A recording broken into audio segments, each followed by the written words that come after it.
It's Operation Gladio, the secret army that shaped the Cold War. Opening. What if I told you that after World War II, a clandestine network of secret armies operated across Europe with full knowledge of Western intelligence agencies? This is the story of Operation Gladio, a covert program that blurred the lines between counterintelligence, organized crime, and state-sponsored terrorism. Chapter 1. The Origins. In the aftermath of World War II, American intelligence officials made contact with Reinhard Gehlen, a former Nazi general. Gehlen proposed establishing covert paramilitary units throughout Europe, ostensibly to counter potential Soviet aggression. These units would be composed of former fascist fighters and anti-communist militants, supplied with hidden caches of weapons, communications equipment, and explosives. U.S. intelligence agreed to the proposal. Gehlen returned to Germany under American protection to establish what became known as the Gehlen Organization, funded by U.S. military intelligence. These operatives, initially called werewolves, were rebranded as gladiators, named after the short swords used by Roman fighters. Their mission: to form stay-behind networks throughout Western Europe during the Cold War. Reports indicate that substantial financial backing came from major American foundations, with operations extending across multiple continents. Chapter 2. The Narcotics Connection. According to multiple intelligence analysts and former operatives, covert operations during this period allegedly intersected with international drug trafficking networks. Former CIA analyst Victor Marchetti stated in his book that intelligence agencies developed relationships with various criminal organizations, from the Italian Cosa Nostra to groups in Southeast Asia and Latin America, because these networks had the resources and capabilities useful for anti-communist operations. Opium, from Turkey's Anatolian plains, reportedly moved through Mediterranean networks, with various intermediaries facilitating the trade. These operations allegedly generated off-the-books funding for covert activities. Chapter 3. The Italian Connection. In Italy, stay-behind units evolved into secretive organizations. One became known as Propaganda 2, or P2, a shadowy Masonic lodge with connections to intelligence services, organized crime, and elements of the Catholic Church. During the 1950s and 1960s, intelligence agencies reportedly provided financial support to various religious institutions as part of anti-communist efforts. The Vatican became deeply involved in European politics, with high-ranking clergy advocating strongly against communist parties in Italian elections. Chapter 4. Coups and Interventions. In 1960, Turkey's stay-behind unit, called Counter-Guerrilla, participated in a military coup against Prime Minister Adnan Menderes, who was planning to establish economic ties with Moscow. Menderes was subsequently tried and executed. Following the restoration of civilian government, Colonel Alparslan Türkeş established the Nationalist Action Party and its militant youth wing, the Grey Wolves, reportedly with American intelligence funding. This organization promoted an ultra-nationalist ideology. Chapter 5. The Strategy of Tension. Throughout the 1970s, Europe experienced a wave of terrorism. In Italy, the bombing of Piazza Fontana in Milan killed 17 people. Investigations revealed connections to neo-fascist organizations. During subsequent trials, defendants made startling claims about intelligence agency involvement. Evidence emerged suggesting that certain terrorist acts were designed to be blamed on left-wing groups while actually being perpetrated by right-wing operatives, a tactic known as false flag operations, intended to discredit communist movements and justify authoritarian measures. Chapter 6. The Moro Affair. In 1978, Italian Prime Minister Aldo Moro was kidnapped while attempting to form a coalition government that included communist parties. According to some accounts, American officials had previously warned Moro against this political strategy.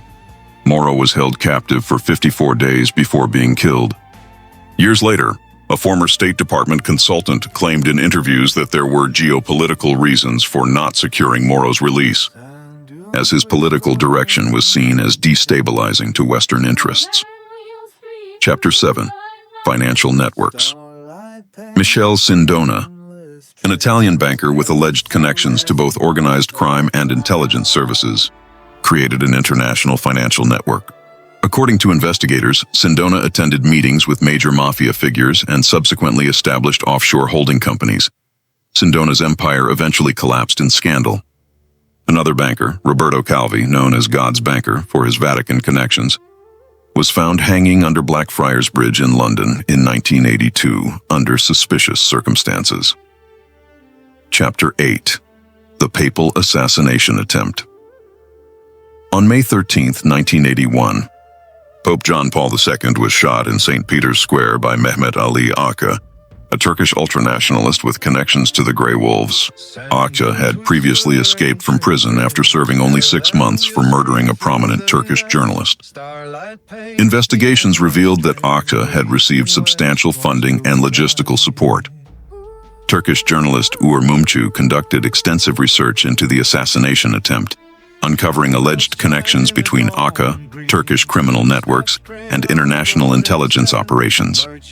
Mumcu was killed by a car bomb in 1993. Chapter 9. Operation Condor. The Gladio model extended beyond Europe. In Latin America, a similar program called Operation Condor coordinated intelligence activities among right-wing military dictatorships in Chile, Argentina, Paraguay, Uruguay, and Bolivia. This program targeted left-wing activists, labor organizers, and political dissidents.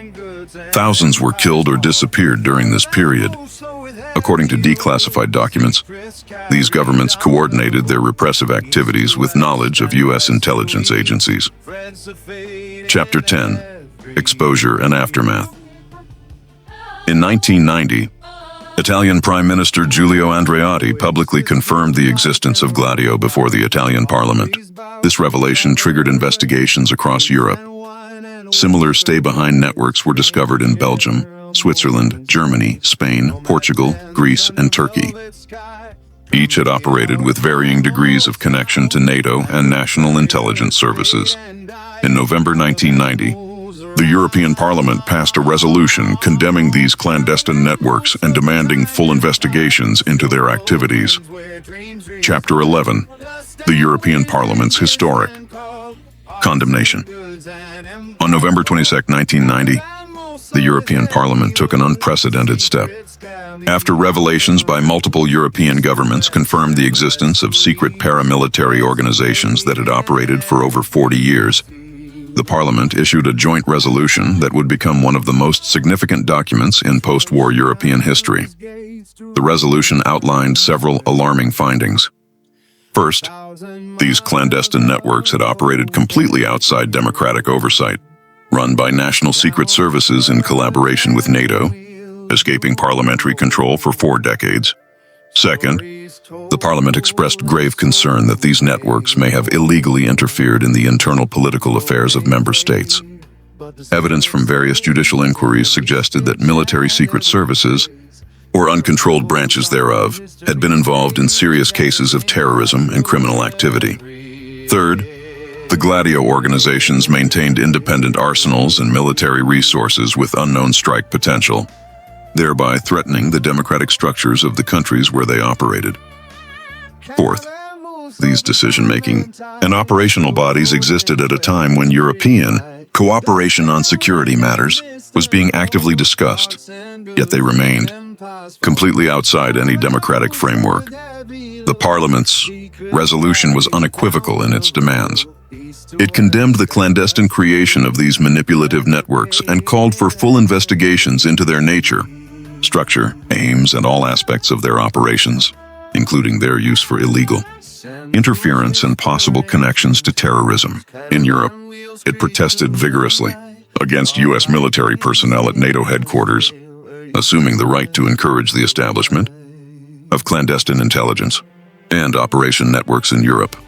It called on member state governments to completely dismantle all clandestine military and paramilitary networks. It demanded that national judiciaries fully investigate these organizations' composition, methods of operation, and any actions taken to destabilize democratic structures. It requested all member states to establish parliamentary committees of inquiry if necessary, to compile complete lists of organizations active in this field and monitor their links to state intelligence services and any connections to terrorist groups or illegal practices. The resolution called on the Council of Ministers to provide full information about these secret services and instructed the European Parliament's own committees to hold hearings to clarify the role and impact of Gladio and similar organizations. This official condemnation by the European Parliament represented a watershed moment, the first time a major democratic institution formally acknowledged and condemned the existence of state-sponsored clandestine networks operating outside constitutional frameworks within Western democracies. Chapter 12, The Turkish Deep State in Turkey. The relationship between intelligence services, organized crime, and ultranationalist groups became known as the Deep State. The 1996 Susurluk car crash exposed these connections when a senior police official, a wanted criminal, and a member of parliament were found traveling together with weapons and false passports in their vehicle. By the 1980s, the Grey Wolves had grown to include hundreds of thousands of members. Leaders of Turkish organized crime, known as Babas, operated international smuggling networks while maintaining relationships with intelligence services. Chapter 13, The Broader Pattern. Similar interventions occurred across Europe. In 1967, Greek stay-behind forces supported the military coup that established a dictatorship. In 1977, right-wing terrorists attacked a labor union meeting in Madrid, killing 5 people. In 1980, a bombing at the Munich Oktoberfest killed 13 people, later linked to a weapons cache from stay-behind networks. In each case, the pattern was similar: anti-communist ideology, connections to intelligence services, and violence directed at civilian populations. Closing reflection. Operation Gladio represents one of the most controversial chapters in Cold War history. It raises fundamental questions about democratic accountability, the limits of national security operations, and the long-term consequences of covert action. Former CIA Director William Colby later reflected on the dangers of intelligence communities becoming isolated from normal societal constraints, developing what he called an inbred, distorted elitist view that placed covert operations beyond constitutional limits. The European Parliament's 1990 resolution stands as a formal acknowledgement that democratic institutions were compromised by networks operating in the shadows. Despite official condemnation and calls for full disclosure, many questions remain unanswered. Numerous documents remain classified, and key participants have taken their secrets to the grave. The documented evidence reveals a shadow war fought not against foreign enemies, but often against domestic populations in allied democracies. The existence of these networks, confirmed by governments and condemned by the European Parliament, demonstrates how national security concerns can be used to justify operations that fundamentally undermine the democratic principles they claim to protect. This is the legacy of Operation Gladio, a reminder that eternal vigilance is required to protect democratic institutions, not just from external threats, but from unaccountable power operating within the system itself. Disclaimer. This narrative is based on historical research, declassified documents, official parliamentary investigations including the 1990 European Parliament resolution, and journalistic accounts. Viewers should conduct their own research and consult multiple sources when examining controversial historical topics.